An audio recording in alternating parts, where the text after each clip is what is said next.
Welcome to Lit Happens, Unpacking Senior English. I'm Adriel. And I'm Belle. We're experienced English teachers dedicating to supporting both new and experienced educators in a world in which we are often time poor, to empower our students to excel in their English studies. If you're an English teacher, like us, navigating this curriculum, then this podcast is designed with you in mind. And our mission really is to break down the complexities by unpacking English nationally. Welcome back, everyone, to episode 21 of Lit Happens. Today, we're going to be speaking about how to develop our HSC essay body paragraphs. This is going to be a bit of an exciting episode because we're getting into the meat of our last series, I guess. We've been looking at how to structure essays, and we've gone through the general overview in the first episode, which is episode 19. Episode 21, we've looked at how to develop our introduction, and now we're moving into, I guess, the body, the meat, and we've got some wonderful voices here today, especially the lovely Belinda. How are you today, Bill? I'm well, thank you. How are you? Yeah, good, going well. As you guys know, It is a bit of a later episode today. We are enjoying some of the perks of Mr. Charles' birthday, or King Charles' birthday. So how's your day been?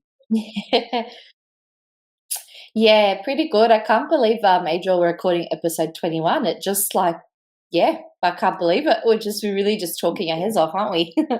Yeah, that's right. We love talking as English teachers, and I know I say I don't like the sound of my own voice, but 21 episodes later, we're still going. So it's definitely going against that philosophy there. We just don't listen to our recordings. It's fine. Yeah. Exactly right. Anyway, let's get started with our lit or quit for this week. And today we're going to be looking at the following question, as you can see down the bottom there. Do you insist on students writing using a specific paragraph structure like TEEL? Is it lit or quit? This is a very, very good question because I think there'll be a lot of people in different camps. I think when I'm in my junior classes and I'm teaching analytical writing, particularly for the first time to junior classes, I will generally insist on one particular structure so that everyone's on the same page, so I can model the one thing and so I can give feedback on the one thing. But ideally, I do not like to insist on a specific structure if I know that my students, have those skills and can go ahead and do their own thing, because sometimes I worry if I insist they all write a certain way, it might stifle their voice or just the way that they express their ideas. Especially once we're in their senior years. So when we're in the senior years, I'll often put a few of the different big ones on the board, and I'll get students to see the connections and the similarities and just get to a point of, so these are the essentials. How they are in there will depend on how you explore and elaborate. And so I might still have some students using a specific one, but if my other students are going off and doing their own, I don't mind as long as all the elements are in there. I sort of worry sometimes that I might stifle the voice of my stronger students if I insist on certain structures.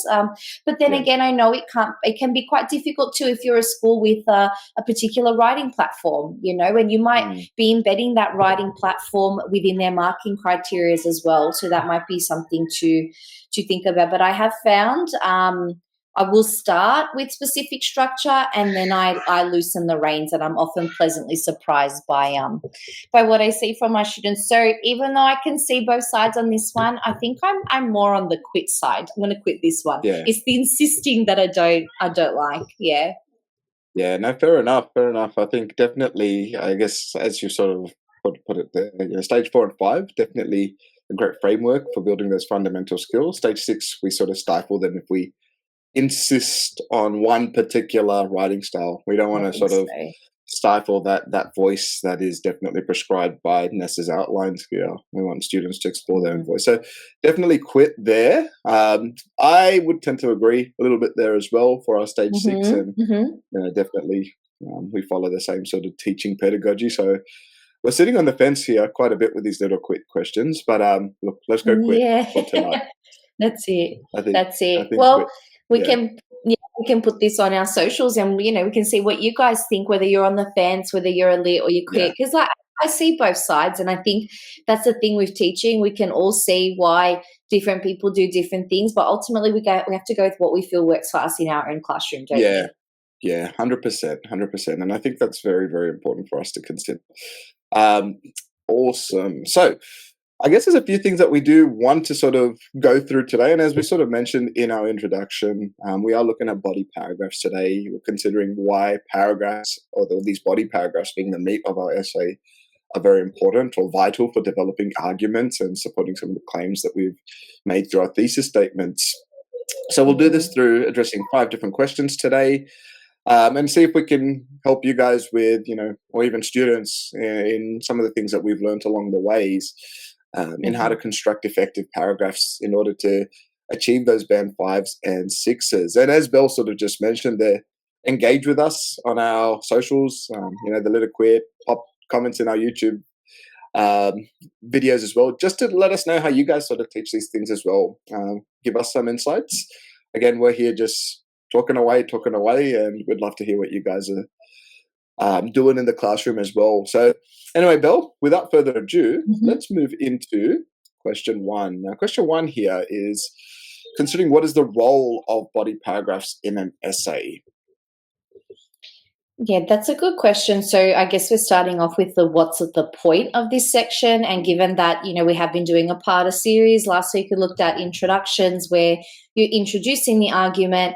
I think the analogy that you use is really good, like the meat in the sandwich or like in the meat of things. So when you're looking at your body paragraphs, they are essential because they are your argument. They are you proofing your argument. So when you're going along and you're proofing, these students are doing that, they are including their evidence, their analysis.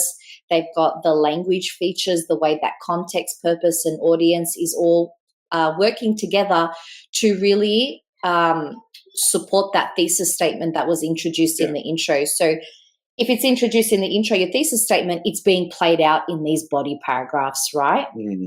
And I guess usually the way that, they're usually structured is each body paragraph will then have a kind of sub-point or sub-idea that comes back to that thesis statement. And ideally you do that.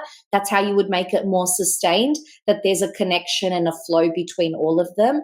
But they should be coming back to the thesis with that sub-idea and evidence. So, anytime we're like looking at intros that are too long, it's because students are starting to analyze within the intro.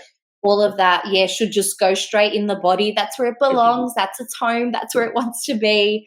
And so really this is, the at least the 3/4 of the response where the student is actually proving their arguments now, elaborating, making their judgments be known. It's the most powerful in a lot of ways part because it's showing now what you actually know and what you think and what your judgments are on your text. Yeah, I like that. And I like that you sort of mentioned this idea that, students have to articulate their thesis through evidence and analysis through the body of this paragraph. And this is why that sort of it plays an importance. And I think, some of the things that we look at when we look at body paragraphs, we're going to cover in a little bit here, is, how do we write effective band 5 and 6 responses? And I guess paragraph synthesis, especially with the body is very, very important.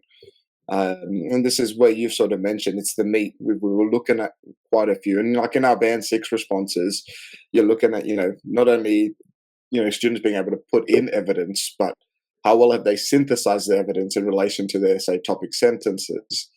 How well have they engaged with the module's concepts? How well are they looking at, the context maybe, and developing that sophisticated sort of argument? I think some of the things that we start to see that we can teach with our explicit instruction, or the way we sort of foster engagement with writing in the classroom, we really want kids to really consider these questions. Another question might be something like critically evaluating, the purpose of the text, insight. These are all words that you'll see in a lot of those marking criteria for body paragraph synthesis in particular.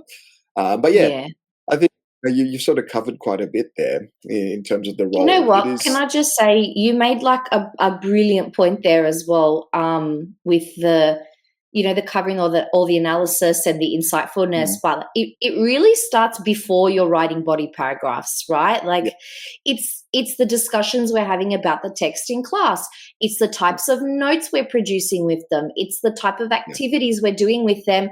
If we're just kind of just going along and then we say now do a mm, body paragraph, your students sort of have to be in a way primed to do that, right? yeah, yeah. You have to build towards it, don't you? And that's very Yeah. important for us to consider. Like, you may be teaching. It's funny. Sometimes I look at some of my advanced kids and even some of my standard kids, and I just think, oh my goodness, like some of these standard kids just get it, writing, and then some of my advanced kids, it takes a while for them to get it.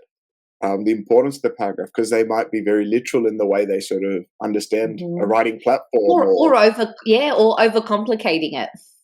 overcomplicating. They're trying to embellish before they even have the building blocks Yeah. to embellish. So yeah, body paragraphs are important, and it's significant because you've hooked your reader in with a fantastic introduction, and now it's like, okay, well, prove it now, and Yeah, this is where yep, the proof yeah, comes now you in. gotta follow through. Mhm. Yeah, yeah. And that's a That's a great question way to sort of put I it. would ask.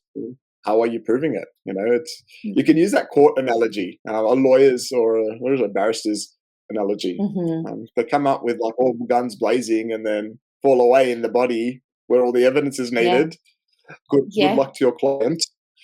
100%. That's a really good analogy Um, too, definitely. yeah, Mm. there's a few ways you could sort of look at it, but anyway, that's awesome. We've covered the purpose, I guess, of body paragraphs in the essay. Let's move on to our second question for tonight. Is with it being, what are the types of body paragraph structures that students can use? Now, we sort of covered this a little bit in our little quit, but Mhm. yeah, what are some of these that we've been speaking about? Yeah, there are quite a few out there, and different schools will have their preferences. Different KLAs will have their preferences. Just off the top of my head, some of the ones that you might be familiar with or you've heard of: peel, teal, steel, Yeah. petal. We've even got like T structures or CER structures. So should we maybe just break them down briefly, just for a couple of examples, Yeah. Adriel? Well, Yeah. well, which ones are the ones that you tend to use? Let's start off with the ones we're comfortable with.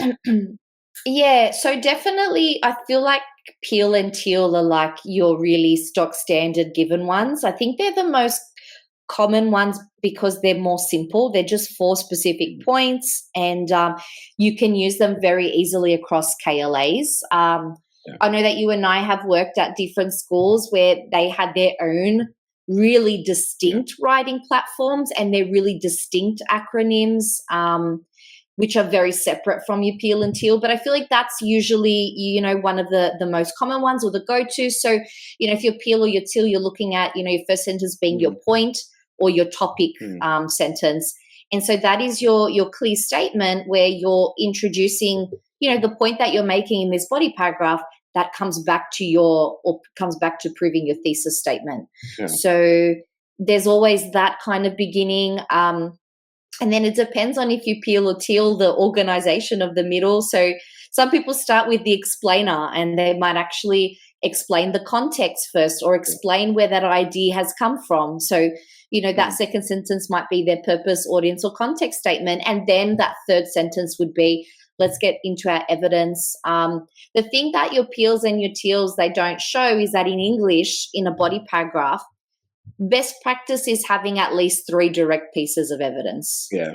Yeah. right? So, yeah, so that's where you want to be actually introducing your direct quote, exploring your technique, and analyzing the meaning and Yeah. connection. And also, students forget in that body paragraph, when you're doing that analysis bit, bring it back to that topic sentence and that overall thesis statement. That's how it's going to look Right. sustained. Yeah. And then it I will think have I the think link that's at the end. Mm. Yeah, I like how you're sort of mentioning this. I've sort of been discussing this with a few of my students recently with the peel and teal Mm-hmm. sort of structures, Mm-hmm. because a lot of students have come up with this. Well, I mean, we have to get that idea that a paragraph is only 4 sentences long out of their mind Yeah, as well if they follow this exactly. structure. Yeah. And Yes. on the board, you sort of guide them I'm all chalk and talk when I'm in the classroom. Some of you may be using iPads or your laptops or whatever it may be. But it's sort of like you got to go for a long pee, or like it's sort of like got to double up the middle of the acronym. Yes, yeah. And I like, yeah, that's right. It's a long eel, yeah. it's. Well, I know I've used a weird sort of sound there, but they have to have It's this, true, as though. you've just mentioned. The techniques, the evidence. I mean, you think about Peel and Teal; they don't actually say techniques, do they, for an English essay? So we really No, have to that's guide them right. with that as well. Yeah, That's right. and Well, that's where and it's something so like a important. petal. That's Yeah. where some people like a petal, because it's Hmm. point. I think it's point, explain, technique, analyze, and then link. But even then, you've got to remind your students to have the multiple. So I think that's the good thing to remember with any of these body paragraph structures is they can change and they will change. That's right. That's right. And I think this is why we were sitting on the fence with our little quit question, because when we're looking at a critical sort of way of interpreting a text and then representing it through your essays, it's very hard if we were to just stick to, I guess, this is your P, this is your E, this is your T, this is your A, this is your L, pedal, for example. I think there's other ones, like I've come across on the internet a few, on the interwebs while scrolling. There's, what is it, steel, stew? I've never heard of stew before. This is a new one. I'll just read you through this one. It's a rare one, but it's a rare. Yeah. What is it? Statement, Yeah. technique, example, and why. Huh. And then why? Interesting. Yeah. Yeah. So what I'd like to do, my poor classes when they're seniors, I put them all on the board and I kind of show how they're all they're not irrelevant, but this idea that they're all interchangeable. And I just say to them, just pick the one that seems like, oh, do I normally talk about my technique? Do I prefer to talk about this? Do I prefer to go into my quote?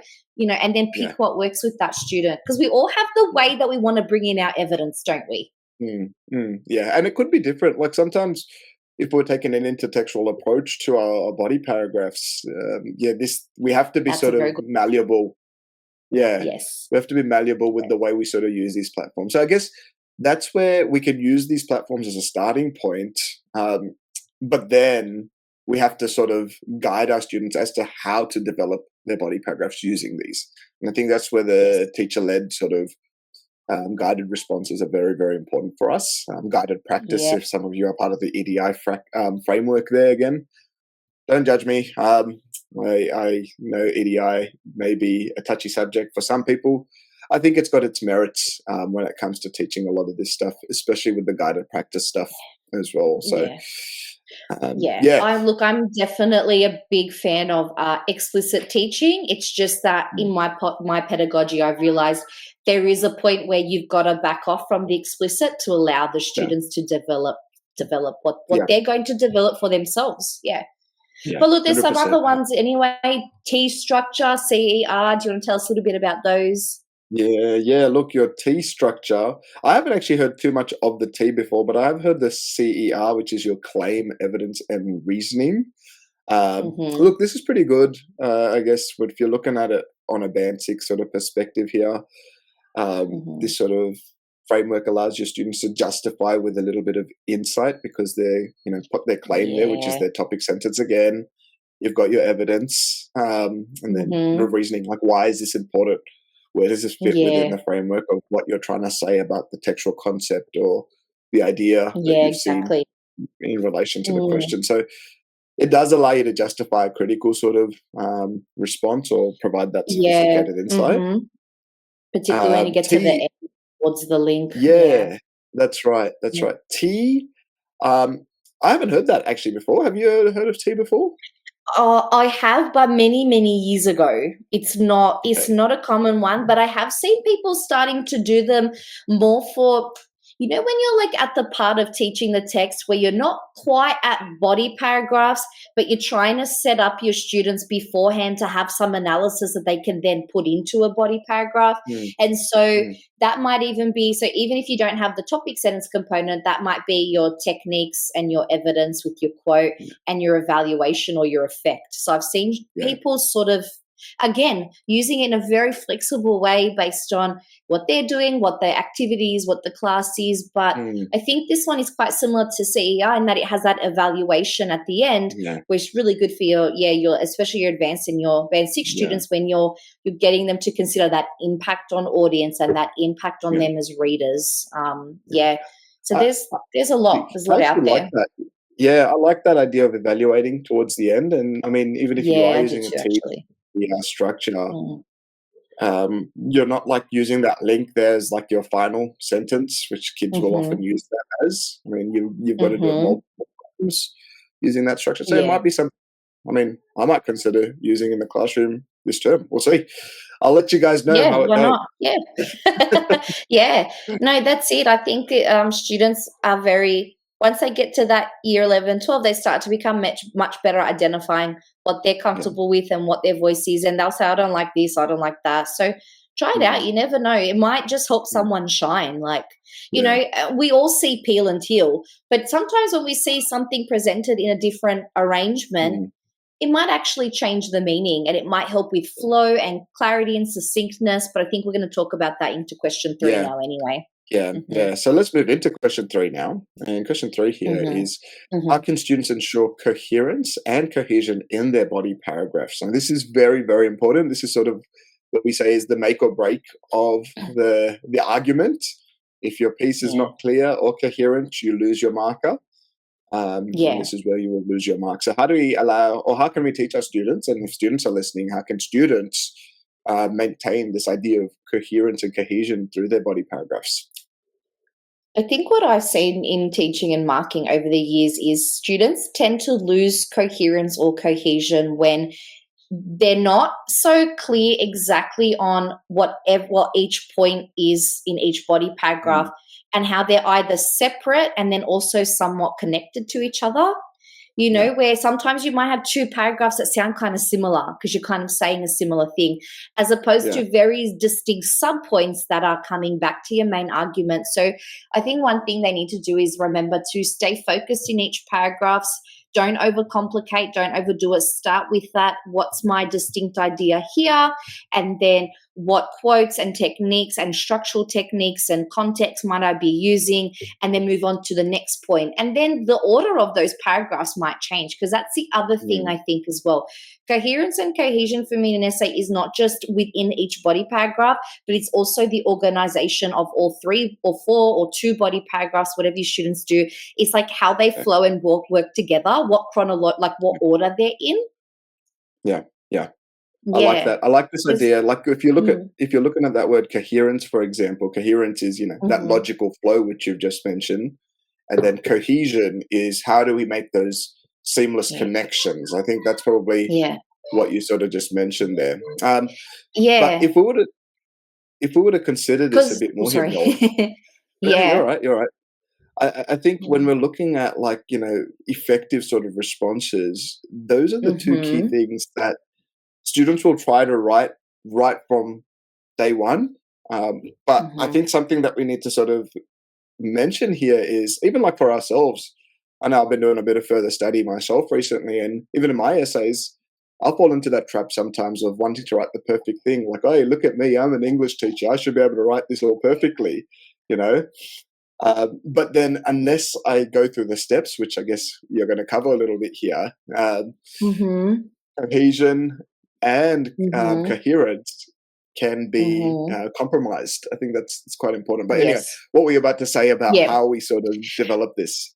I was just saying, particularly in terms of like shifting between, you know, or making your response be more of an A response as opposed to a B range response, and moving from that effective or developed into more, you know, sophisticated, original, insightful. It's about how sustained your body paragraphs are and how well they're sustaining your thesis. So I think this is where you just mentioned that idea of like, how would they do it in steps? Like the first thing is, well, what is my thesis?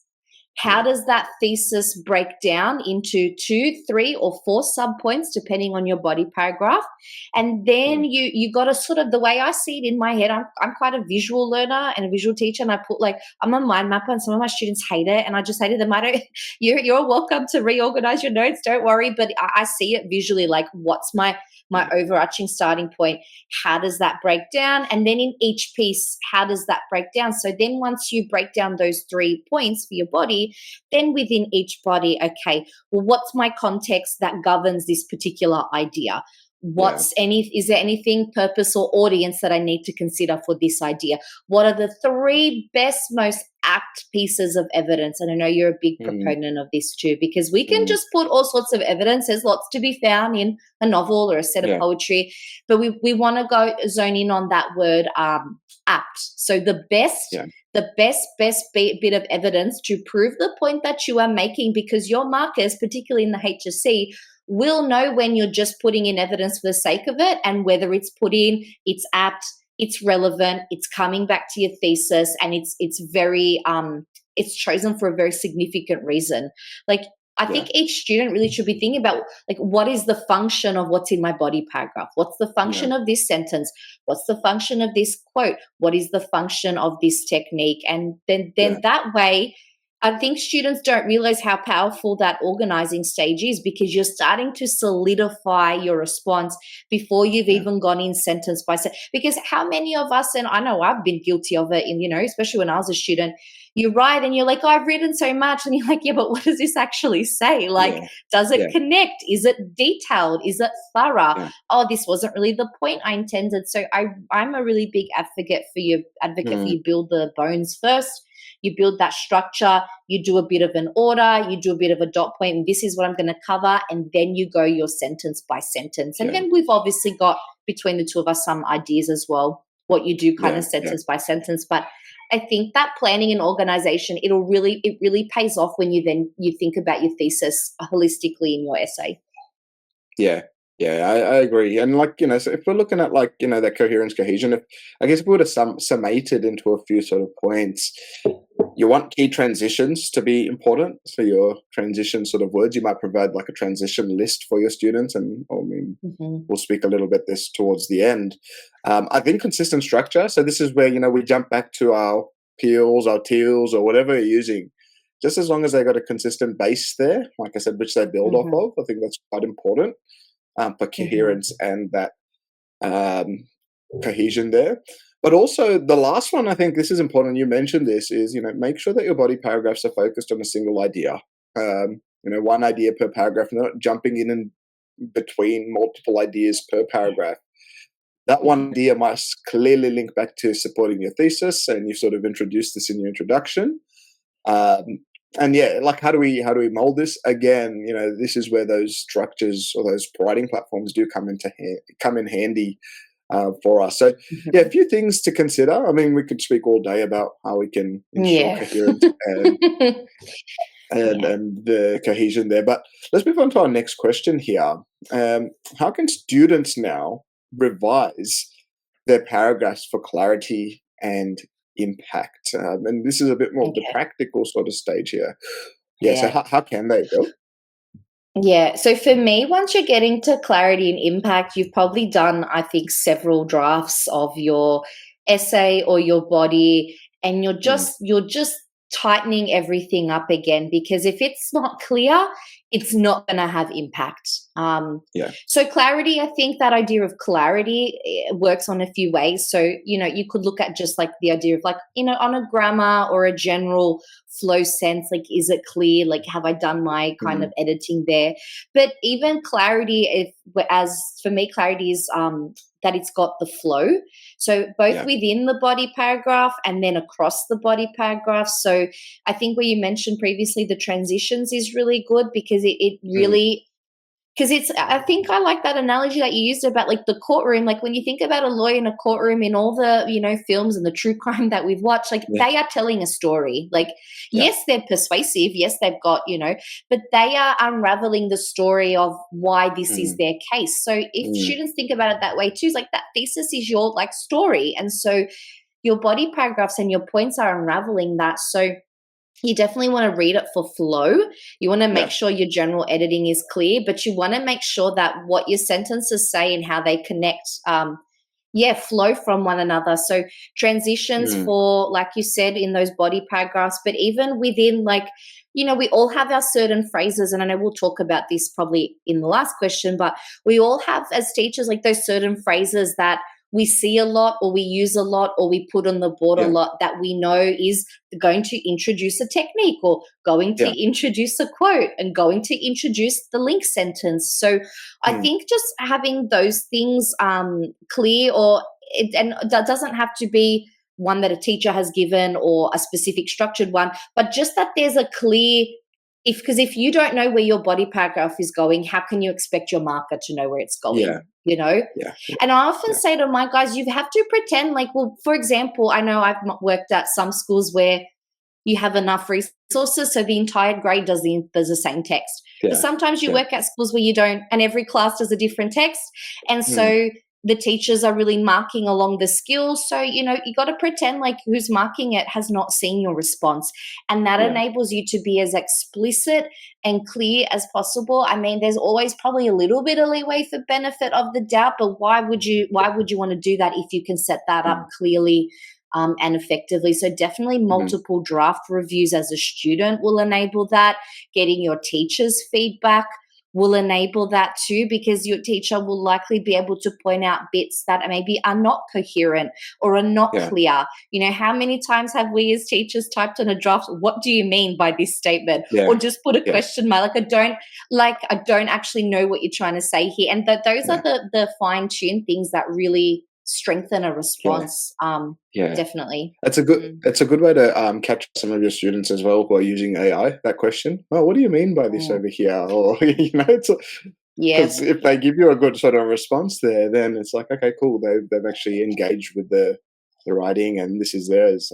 That's different ways which we can keep them on their toes with the advent of AI writing essays and not as well. I like this idea that you've mentioned here, the reading for flow. I think one of the things that I like to get students to do in particular here is to have students read their paragraphs out aloud. I think that's quite important because they can then hear. I mean, I do this myself, but you can hear your awkward phrasing. You can hear the way that your language flows then, and is it clear? Is it not?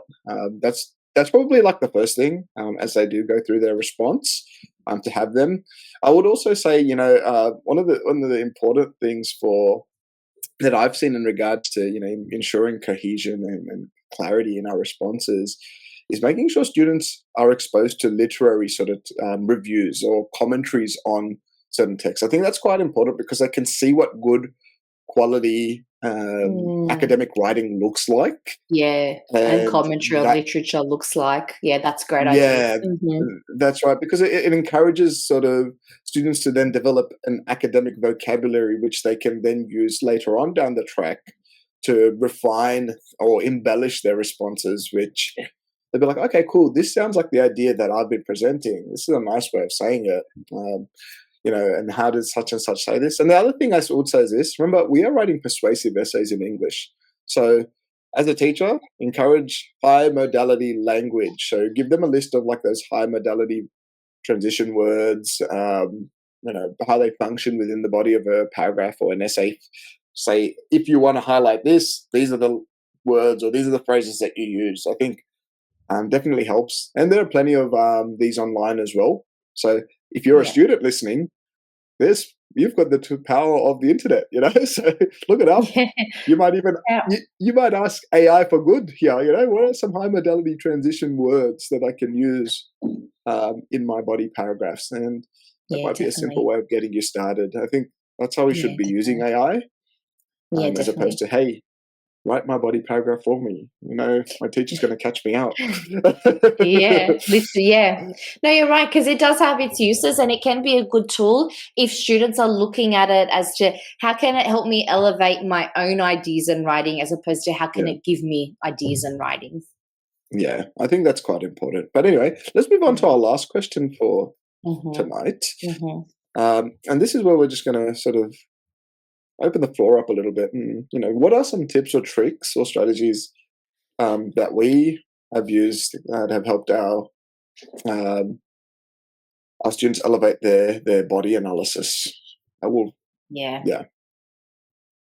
Well, I know that I talked about a little earlier about mapping out their rough approach. And this is where I call it an essay approach, because you haven't really completed an entire essay yet for a specific question, but you have an approach. So you've got your overall, conceptual idea or thought about the text that could be turned into the thesis. So this is, I'm a really big advocate of backward mapping and trying to plan for the eventual task with those little activities as you go. So developing that sense of what are the concepts within our text, what are the big picture ideas or, the didactic intent, and then what are some other ideas or thematic concerns, what are some great moments or pieces of evidence. So I'm that really big fan of that mapping, but also I really like scaffolds too, because some of our students need them. Let's be honest, some of our students, and especially if you have students that are from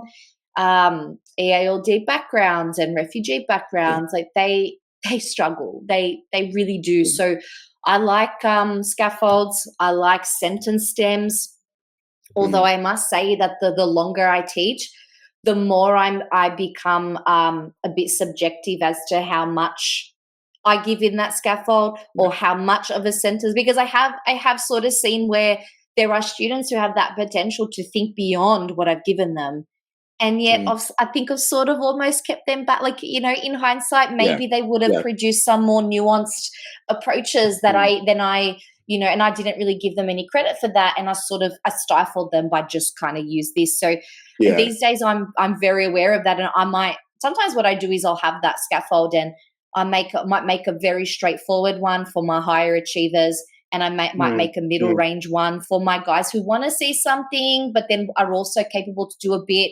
And then I've got like my heavy scaffold for my kids that I know are going to struggle. But look, that's also very dependent on the year group, the specific class, the specific task. But scaffolding, sentence stems, I know I've even watched you before in front of a class actually do comparisons with them with topic sentences.